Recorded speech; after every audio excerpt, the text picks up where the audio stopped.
My name is Paul Messenger, and I've lived in Scottsdale for 78 years. When I was a boy, I grew up in Scottsdale, and Scottsdale had 20-some dairies, and everybody in every direction from me was a dairy.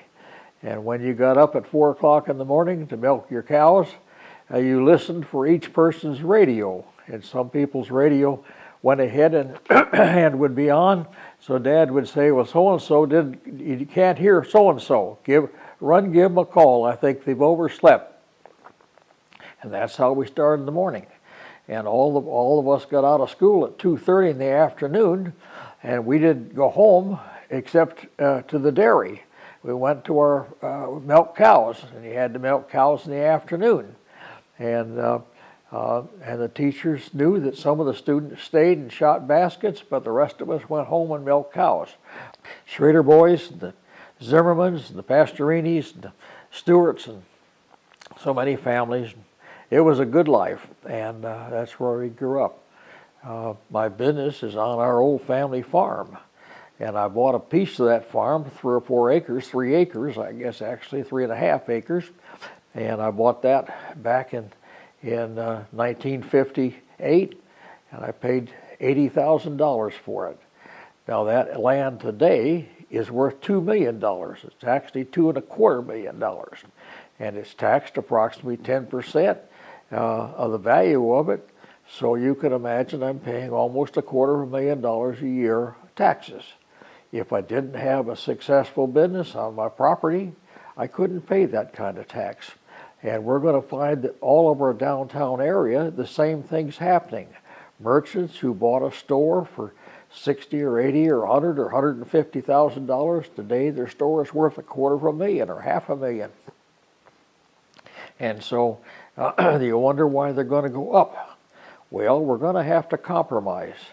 And the thing I see in Miss Virginia Cordy is that Virginia's been around business a long time. She knows a lot about taxes. She's been around government a long time, and she knows that you have to work and you'll have to have compromises. We're going to try to do what the merchants would like because she's a merchant and I'm in business, and I think we all want to do what we can.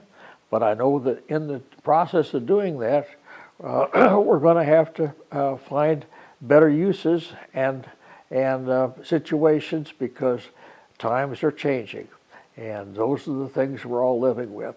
Many times a firm will not have a tenant. A lack of a tenant is not just the lack of their income, it's their inability to pay their tax bill. Scottsdale's a great community, and we've been fortunate to have an awful lot of people coming from all over the country.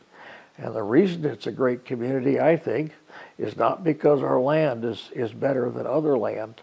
I think the reason that our community is better than other areas is we've worked out our drainage. We don't have floods. We've put our electricity underground, and we don't have power outages every time the wind blows.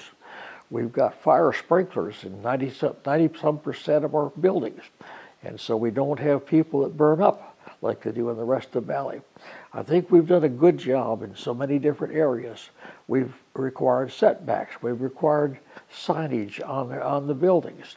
We've done a lot of good things. We've built bridges at every mile up and down our washes, and so that people can get through very, very simply. I think Scottsdale's done a good job in government. And I've been in government a little bit. I can't take a lot of credit for it, but I can tell you that I worked at it when I was there. I've been in state government. I was in the House of Representatives for several terms. And I think the important thing in good government is the individual. We all have to have, we all have to compromise.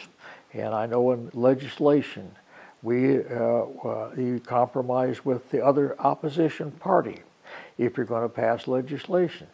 And I think that Virginia probably is by far the best prepared to make these compromises and to maintain the unique qualities that Scottsdale has.